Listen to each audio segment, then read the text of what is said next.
Protocol के तहत, जैसा कि आप लोगों को पहले बता दिया गया था, सभी लोग अपना कैमरा ऑन कर लेंगे, जिससे कि हम लोगों के बीच में जो सेशन हम लोग कर रहे हैं इंटरेक्टिव हो सके और बहुत अच्छे से हम लोग समझ सकें। अभिषेक सर जुड़ चुके हैं। जी सर का वीडियो नहीं आ रहा। जी सबसे पहले मैं श्रीमान अभिषेक सर जी का लक्ष्य टीम और मिशन ISPCS ग्रुप की तरफ से बहुत बहुत स्वागत करता हूं और हार्दिक बधाई देता हूं, उज्जवल भविष्य के लिए शुभकामनाएं देता हूं। आज हमारे बीच में उनका अनुभव जानना हम सभी के लिए बहुत ही प्रेरणादायक रहेगा। मैं सभी प्रतिभागियों का भी स्वागत करता हूं। कृपया सभी अपना वीडियो कैमरा ऑन रखें प्रोटोकॉल के तहत, ताकि सेशन अच्छे से हो पाए।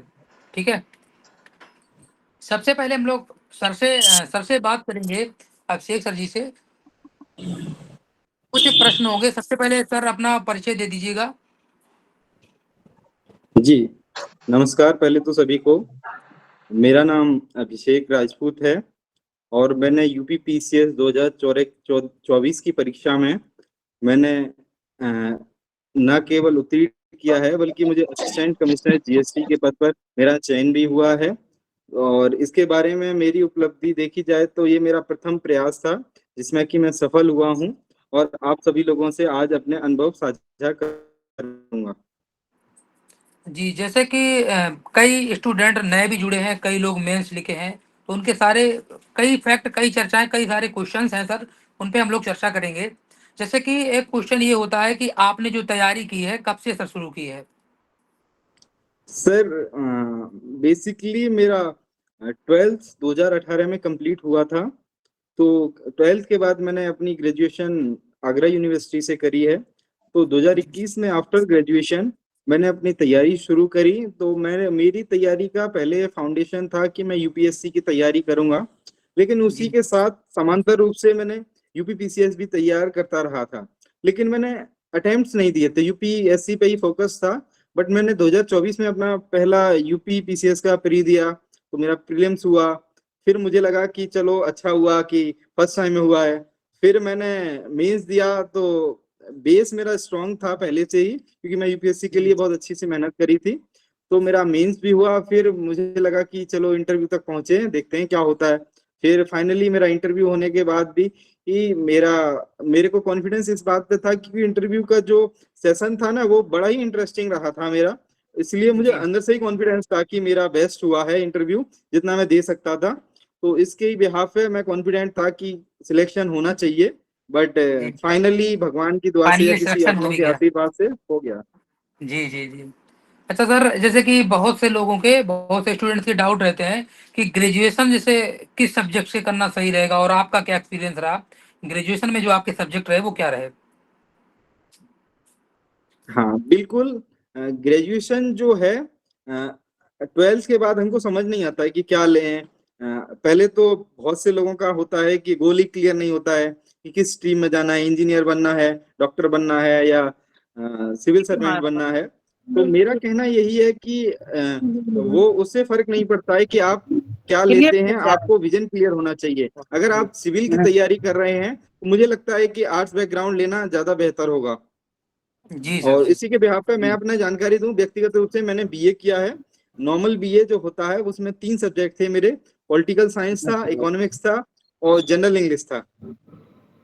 जी सर, जैसे कि एक और डाउट सर रहता है कि कोचिंग और गाइडेंस को लेके, कि ग्रेजुएशन मतलब स्टार्टिंग से 12th के बाद कोचिंग फाउंडेशन स्टार्ट कर देना चाहिए, या फिर किसी के जैसे कि अपना ग्रुप बना हुआ है लक्ष्य ISPCS का, जो मिशन ISPCS, इसके तरीके से कोऑर्डिनेट होना चाहिए, या फिर प्रॉपर गाइडेंस कोचिंग स्टार्टिंग से ही 12th में ही ले लेना चाहिए, या फिर ग्रेजुएशन के बाद लेना चाहिए सर?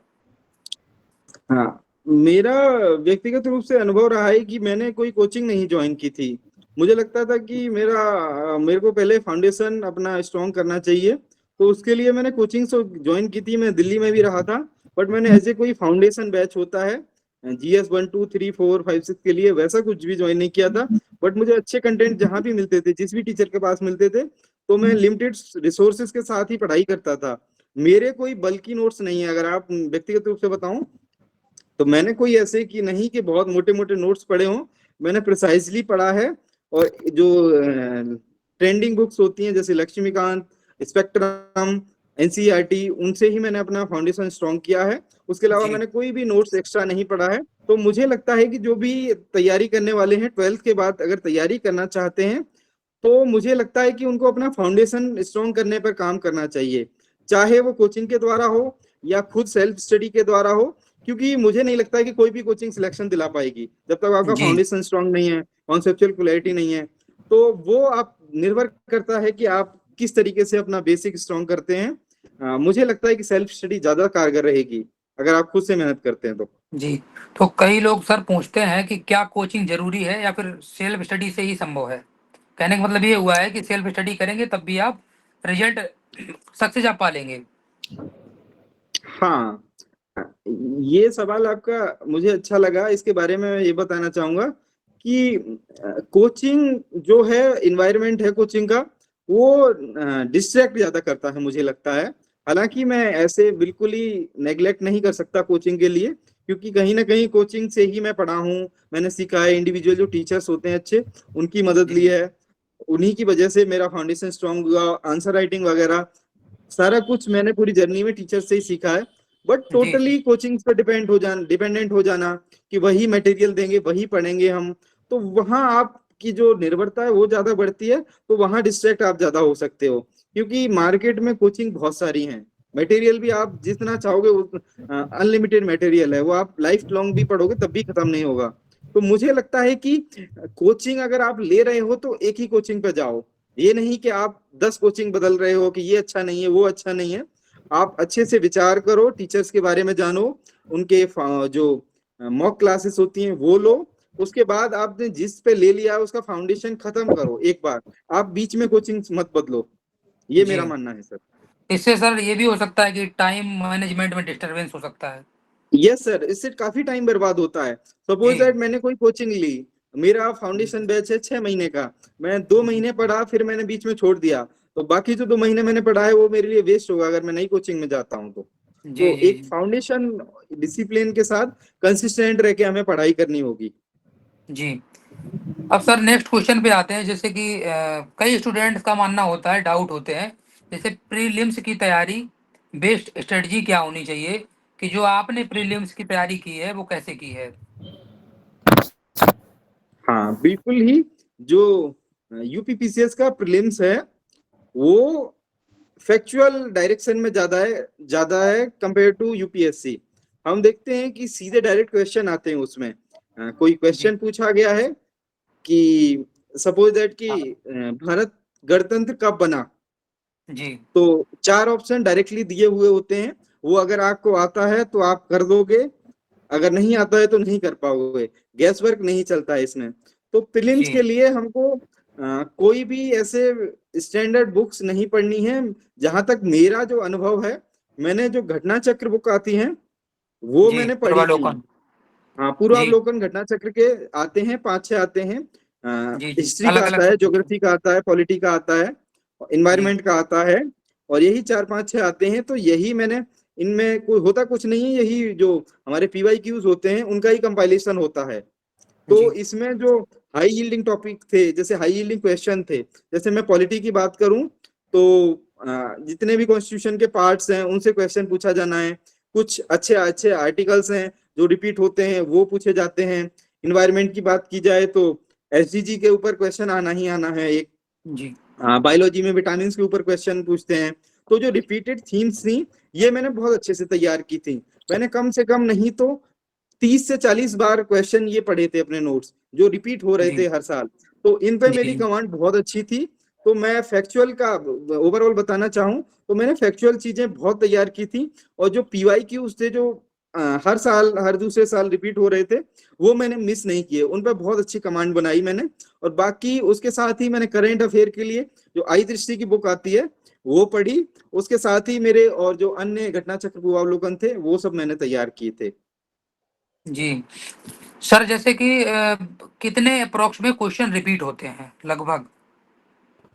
हाँ सर, देखा जाए तो डायरेक्टली या इनडायरेक्टली बात करी जाए यूपीपीसीएस में, तो लगभग 60 या 65 क्वेश्चन, मतलब एक आइडिया, रफली आइडिया ले जाए तो 55 से 65 के बीच में क्वेश्चन मुझे लगता है कि डायरेक्टली इनडायरेक्टली पीवाईक्यूज ही होते हैं। 70 भी हो सकते हैं ये आंकड़ा। तो मुझे लगता है कि आपके 65 से 70 के बीच में या 55 से 65 के बीच में क्वेश्चन होते हैं, वो डायरेक्टली या इनडायरेक्टली पीवाईक्यूज ही होते हैं। तो अगर वो पीवाईक्यू पे हमारी अच्छी कमांड है तो डेफिनेटली हम उसमें एक ऐसा भी हो सकता है कि अगर 60 क्वेश्चन आए हैं तो 60 के 60 हम सही कर सकते हैं। तो वहां अगर ये होता है कि वो लोअर हैंगिंग फ्रूट्स हैं, उनको आप जल्दी से कम टाइम में भी कवर कर सकते हो, और वो गलत नहीं होते हैं जनरली, अगर आपने अच्छे से एक बार रिवाइज कर लिए तो। यानी कि सर प्रीवियस ईयर पेपर के साथ में पूर्वावलोकन घटना चक्र को अगर कर लिया जाए तो 60 से 70 आप क्वेश्चन यही कवर कर सकते हैं, कहने का हाँ मतलब ये सर, हुआ सर। बिल्कुल ही, नो डाउट, बिल्कुल सर। ठीक है, यानी कि पीवाईक्यूज को सॉल्व कर लें और उसके बाद पूर्वावलोकन को साथ में करते हुए चलें तो आपका यस सर। प्रीलिम्स एग्जाम का आराम आराम से निकल सकता है। हाँ बिल्कुल और सर। सर जैसे कि सर एक और डाउट होता है जैसे एनसीईआरटी को लेके कि यूपी पीसीएस में 6 to 12 यानी कि एनसीईआरटी कंपलसरी है पढ़ना। सर कुछ सब्जेक्ट की एनसीईआरटी है वो पढ़ना जरूरी है, बाकी सारी नहीं पढ़नी चाहिए मुझे लगता है यूपीपीसीएस में स्पेशली। जैसे कि जी मुझे लगता है, और डिपेंड भी करता है आपका फाउंडेशन या आपका जो बैकग्राउंड है वो क्या रहा है। आप अगर जी अच्छी समझ है आपकी, जैसे पॉलिटी का ही लूं तो पॉलिटी की एनसी आप डायरेक्टली लक्ष्मीकांत भी पढ़ सकते हैं। अगर आपकी समझ थोड़ी सी बेहतर है तो आपको एनसीईआरटी पढ़ने की जरूरत ही नहीं है। अगर आप बिल्कुल ही बेसिक से स्टार्ट कर रहे हैं तो आप 9 से लेकर कक्षा 9 से लेकर 12 तक की पढ़ सकते हैं। मुझे लगता है कि 6, 7, 8 में होता है वो कहीं ना कहीं उनमें कवर ही हो जाता है। बट मुझे ये चीज लगती है कि ज्योग्राफी के लिए क्लास 11th और 12th की जो एनसीईआरटी है मैंने वही पढ़ी है, वही मेरा यूपीएससी के लिए भी बेसिक रहा है, वही मैंने पीसीएस में ही जी पढ़ी है। तो जी जैसे कि ज्योग्राफी की एनसीईआरटी है वो मस्ट है, वो आपको 100% कहीं ना कहीं लाभ देंगी, तो वो पढ़नी जरूरी है। बाकी जैसे इकोनॉमिक्स की एनसीईआरटी है तो मुझे नहीं लगता कि उसमें कुछ भी काम का है जो हमारे एग्जाम में काम आएगा, वो नहीं पढ़नी जी चाहिए। बाकी हिस्ट्री के लिए आप पढ़ सकते हैं 9 से लेकर 12 तक की। बाकी ज्योग्राफी के लिए आपके लिए मैंडेटरी है, ज्योग्राफी आपको जी अवश्य जी पढ़नी है। बाकी आप चाहें, जी। आपकी समझ अच्छी विकसित हुई है तो आप स्किप भी कर सकते हैं। सर जैसे कि आपने कौन से सब्जेक्ट पे ज्यादा फोकस किया था प्री एग्जाम में? प्रीलिम्स में या मेंस में?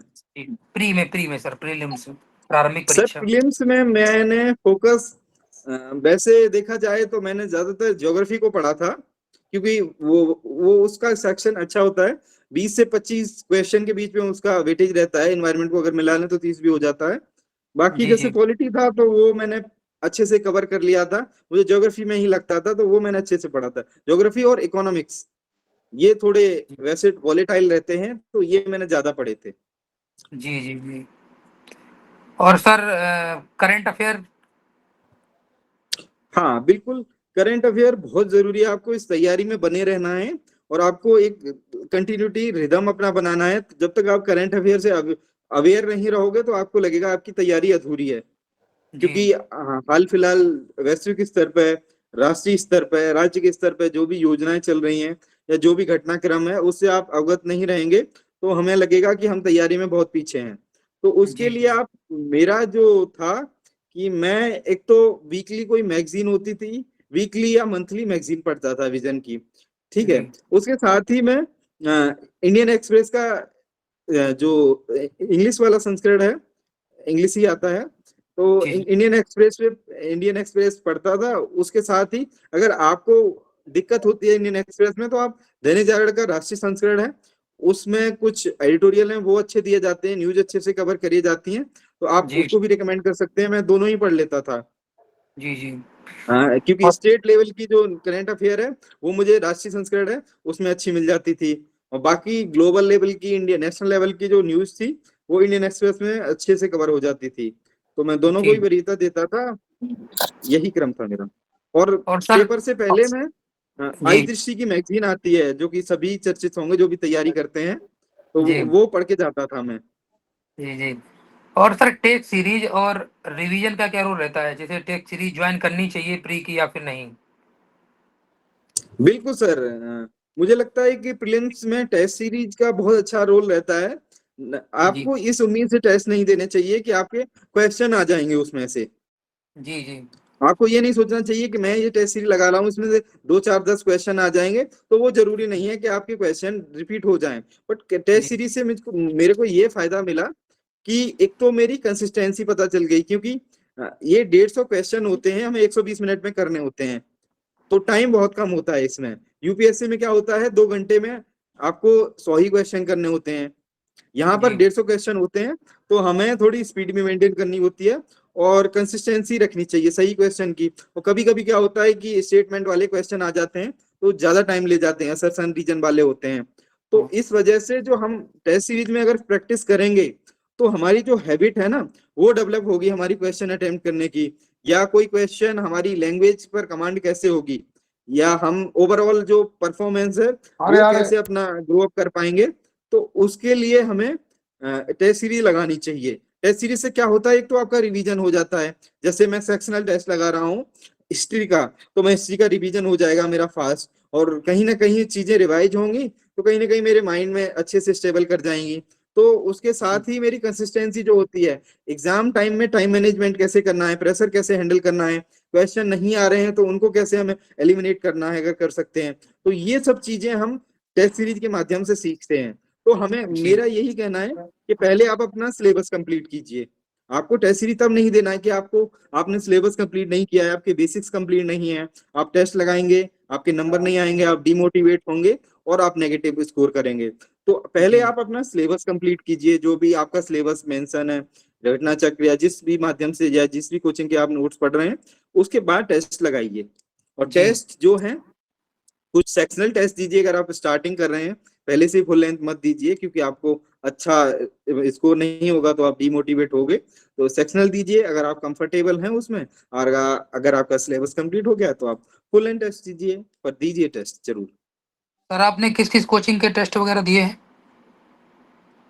सर मैंने वैसे तो किसी कोचिंग सेंटर में जाके टेस्ट नहीं दिए हैं, बट मार्केट में जो टेस्ट सीरीज होती हैं वो मैं लाया हूँ अपनी लाइब्रेरी में बैठ के, वो मैंने लगाई हैं। मैंने जी एक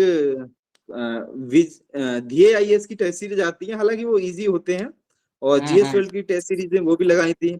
और एक ऑनलाइन हम्म कोचिंग भी है, एक पीसीएस अभ्यास करके, उसमें एक रमन हम्म, सर करके पढ़ाते हैं, तो उनसे अच्छी बॉन्डिंग थी मेरी, तो जी उन्होंने बोला था ज्वाइन करने के लिए, तो वो लगाई थी मैंने। इन 3 कोचिंग के ही ज्वाइन किए थे, बाकी कोई मैंने टेस्ट सीरीज नहीं लगाई थी। इन्हीं के 10 10 टेस्ट थे शायद, तो लगभग 30 टेस्ट के आसपास लगाए थे, जो कि जी। मुझे लगता है कि ज्यादा ही थे। आप 20 टेस्ट भी लगा के जाते हैं तब भी अच्छा करेंगे।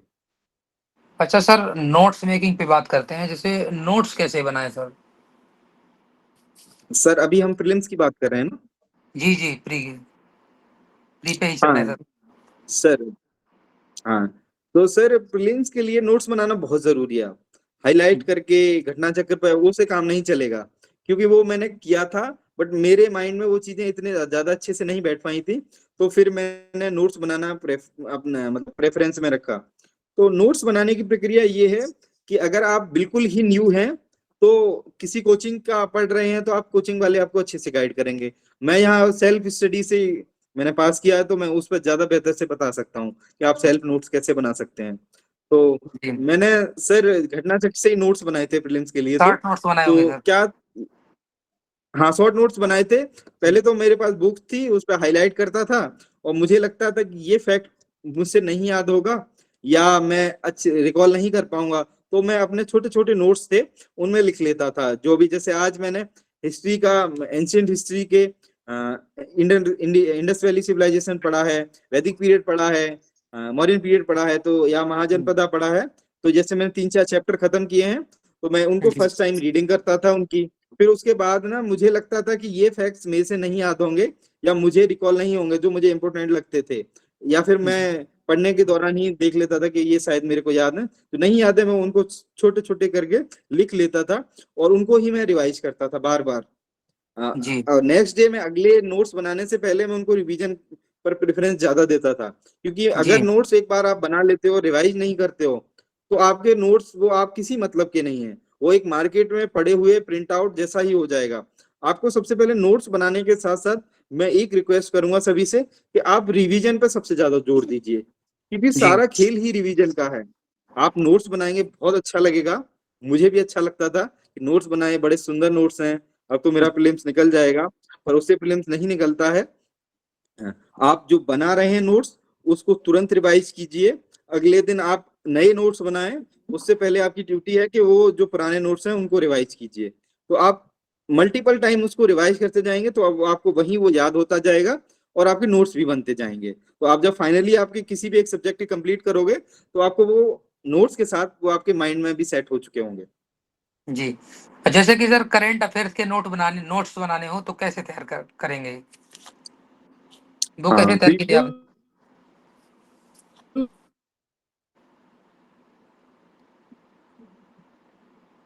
करंट अफेयर की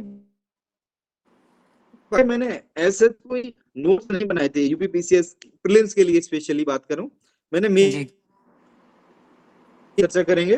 बट प्रीलिम्स के लिए मुझे फैक्ट्स इंपॉर्टेंट लगते थे, जैसे कि कोई सबमिट हुआ है कहीं पर, मोदी जी वहां पे गए हैं, या कोई जी, डिक्लेरेशन अच्छा हुआ है, या जलवायु परिवर्तन सम्मेलन पे कोई ट्रीटी साइन हुई है, तो मेरे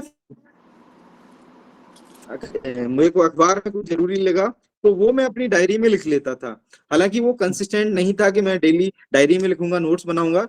बाकी मैं जो मैगजीन होती थी उसी से प्रेफर करता था, उसी मैगजीन को पढ़ता था, और लास्ट में आई दृष्टि पढ़ता था, तो उसी से मेरा 2 बार प्रीलिम्स निकला है बैक टू बैक। तो मुझे लगता है कि वही करंट अफेयर में वही कारगर ज्यादा रहता है। जी। सर प्री और मेंस के लिए अलग-अलग मटेरियल रखें या फिर कोई एक, कहने का मतलब ये लिमिटेड सोर्स हो या फिर मल्टीपल सोर्सेज प्रयोग कर सकते हैं? बिल्कुल सर, इस पे बात करते हैं कि प्रीलिम्स और मेंस के लिए मुझे लगता जी, है कि प्रीलिम्स मेंस वैसे तो कंबाइंड तैयारी है, बट यूपीपीसीएस में जो प्रीलिम्स वाला पार्ट होता है वो फैक्चुअल ज्यादा होता है, पूरा जी, फैक्चुअल पेपर होता है 90% तक। तो जी, जी, उसके लिए कुछ अलग से चीजें हमें फैक्चुअल पढ़नी पड़ेंगी। हम ये नहीं कह जी, सकते कि हम मेंस का पढ़ रहे हैं उससे हमारा प्रीलिम्स हो जाएगा, क्योंकि जी, फैक्चुअल चीजें होती हैं इसमें इतना रोल नहीं रहता है। मेंस में आर्ग्यूमेंट बिल्ड करने होते हैं आपको उस जी, डेटा फैक्ट्स के साथ। बाकी प्रीलिम्स के लिए आपको घटना चक्र अलग से पढ़ना पड़ेगा, क्योंकि घटना चक्र से आपका मेंस कवर नहीं होता है। बस मेंस में आप उसका यूज कर सकते हो कहीं फैक्ट्स, आर्टिकल्स, कोई रिपोर्ट, ये सब डेटा का यूज करके। तो आपको मेंस के लिए अलग से ही मटेरियल चाहिए यूपीपीसीएस के लिए। और प्रीलिम्स के लिए जी, आपको घटना चक्र है वो मैंडेटरी है, वो पूरा फैक्चुअल है, वो आपको रटना ही पड़ेगा, या फिर जैसे भी हो आपको रिकॉल करना पड़ेगा मल्टीपल रिविजन के साथ। तो मैं यही जी, कहना चाहूंगा कि मेंस के लिए अलग नोट्स रहेंगे इसमें यूपीपीसीएस में, और प्रीलिम्स चक्र जो है वो आपके लिए प्रीलिम्स के लिए ही कारगर रहेंगी, मेंस में उनका कोई ज्यादा खास रोल नहीं है।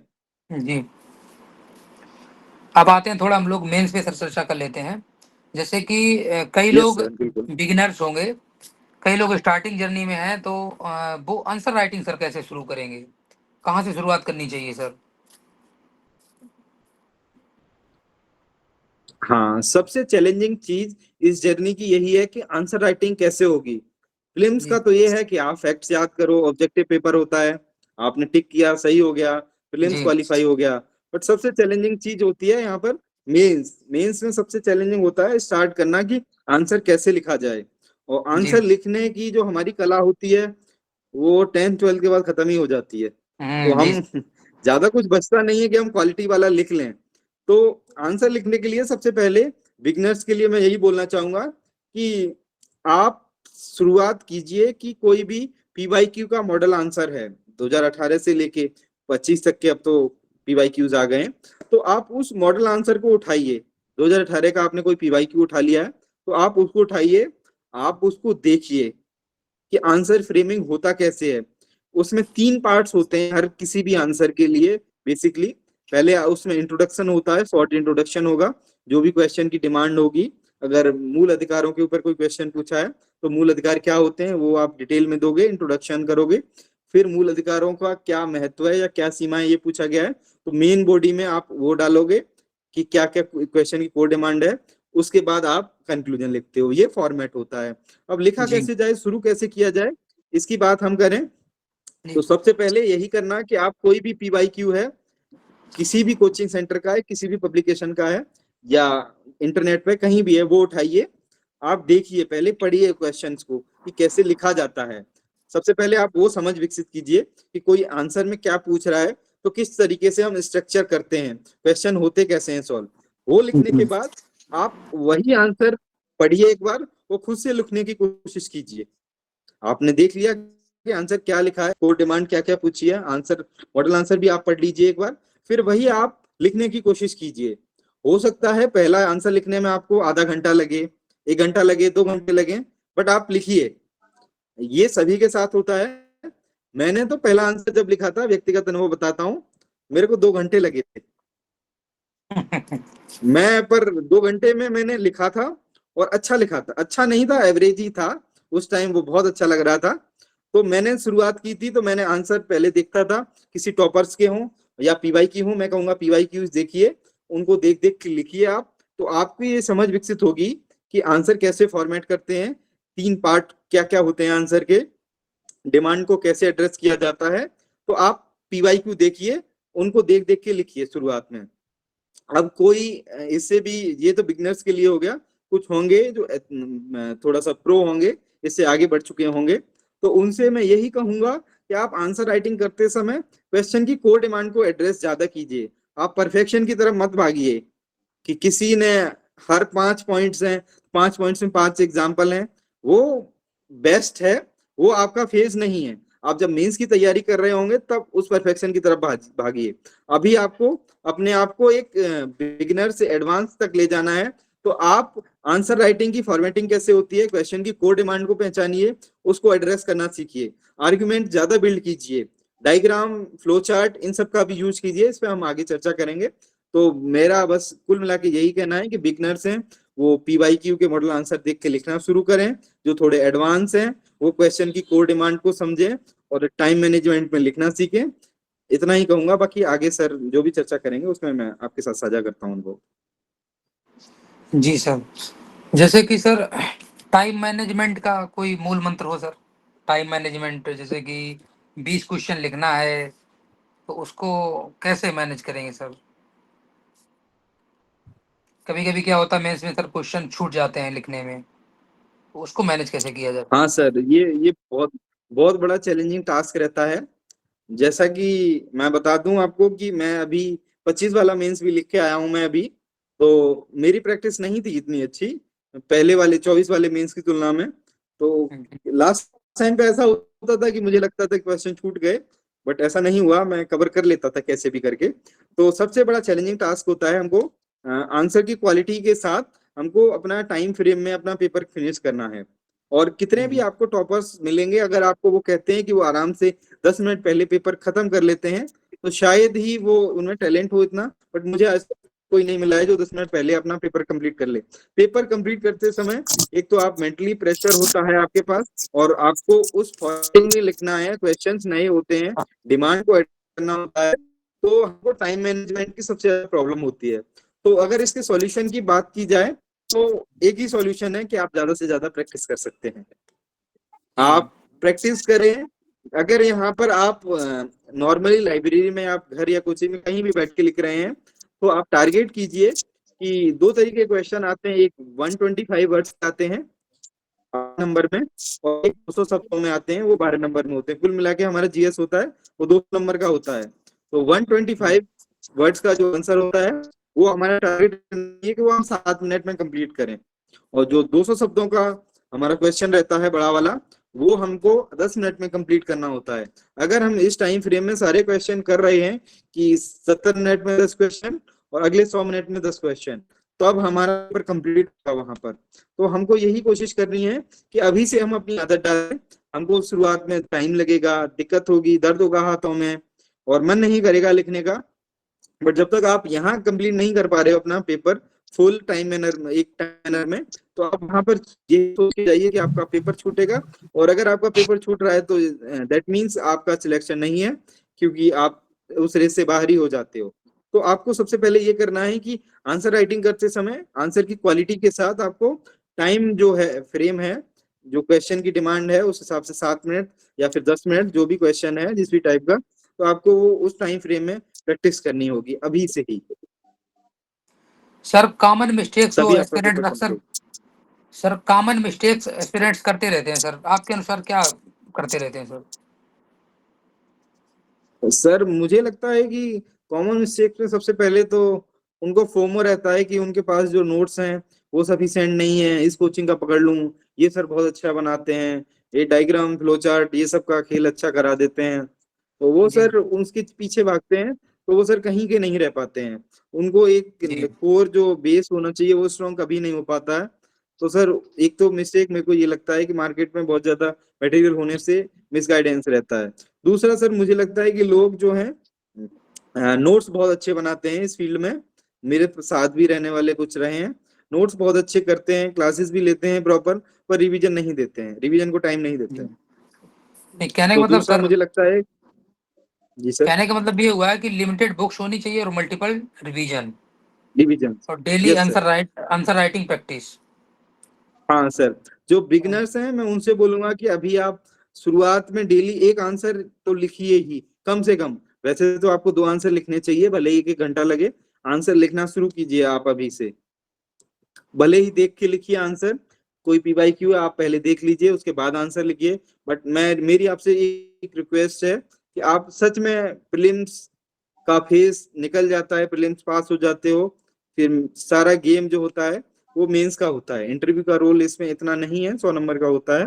तो मुझे लगता है कि आप अगर मेंस में बहुत अच्छा कर रहे हैं, मेंस का बहुत फाउंडेशन स्ट्रांग है, भले ही प्रीलिम्स अभी नहीं निकलता है आपका, कई बार होता है कि फैक्चुअल चीजें हैं, नहीं हो पाता है प्रीलिम्स आपका, बट आप हमेशा मेंस रेडी रहिए कि जब भी आपका प्रीलिम्स निकले जिस भी टाइम, आपका मेंस नहीं रुकना चाहिए।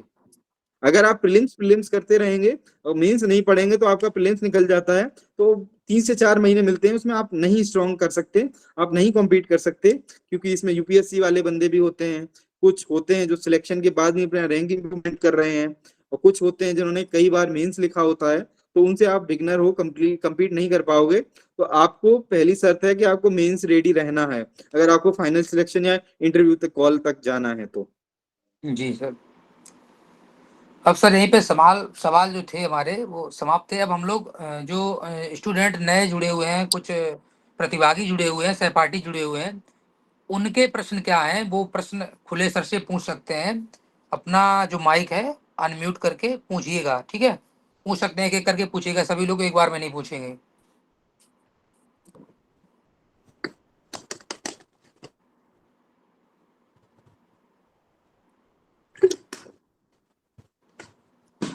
कोई अपना क्वेश्चन हो किसी का, वो डाउट अपना सर से पूछ सकते हैं। Good evening sir.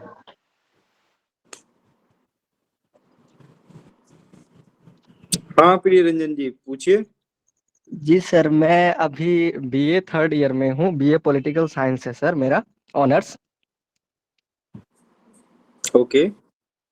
तो सर मैं फर्स्ट ईयर में था सर, तो मैं 10th में जब था तो मेरा यही ड्रीम था कि मैं यूपीएससी क्रैक करूंगा। जी सर। बिल्कुल बिल्कुल, बहुत अच्छे। उसके बाद फर्स्ट ईयर में सर मेवाड़ यूनिवर्सिटी से कर रहा हूँ सर, राजस्थान से। तो जी यहाँ सर। पे यहाँ पे कोई ऐसा इन्वायरमेंट नहीं है सर पढ़ने का। ठीक। जो पापा यहाँ पे जो अपना सिटी है भीलवाड़ा, वहाँ पे पापा ने एडमिशन भी करवा दिया कि फाउंडेशन बैच होती है ना सर, जो अपना मतलब स्टेट लेवल का एग्जाम, ओके। उसमें एडमिशन करवाया। बट वहाँ पे तो मुझे समझ में नहीं आ रहा क्योंकि स्टेट के बारे में पढ़ा रहे थे और मुझे यूपीएससी करनी थी। बिल्कुल। तो वहां से पापा बोले कि यूपीएससी करना है तो छोड़ दो, जब ग्रेजुएशन हो जाएगी तो दिल्ली भेज देंगे। जी सर। यस बिल्कुल, बोलिए। तो उसी के बीच फिर एक मेरा फ्रेंड